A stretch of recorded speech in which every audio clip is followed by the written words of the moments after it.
সমস্ত নবীরাই তার কওমকে জানাতো আল্লাহই হলেন একক উপাস্য, আল্লাহই হলেন একা মাবুদ, আল্লাহর সাথে এই মাবুদিয়তের মধ্যে আর কেউ শরীক নেই, উপাস্য আরাধ্য একমাত্র আল্লাহ তাআলা। এই সমস্ত কালিমার ভিতরে কেন রাখা হয়েছে? কারণ ঝগড়াই হলো ইলাহ নিয়ে।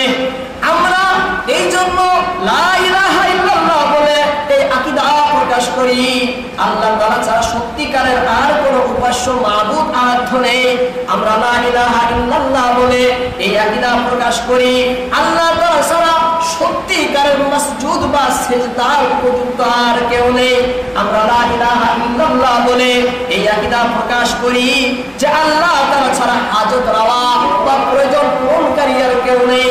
আমরা লা ইলাহা ইল্লাল্লাহ বলে এই আকীদা প্রকাশ করি যে মুশকিল কুশা একমাত্র আল্লাহ, সকল আপদে বিপদে দ্বন্দ্ব দুর্দশায় সাহায্যকারী, রক্ষাকারী, হেফাজতকারী একমাত্র আল্লাহ তাআলা, একমাত্র সর্বক্ষেত্রে সব দিকে একমাত্র।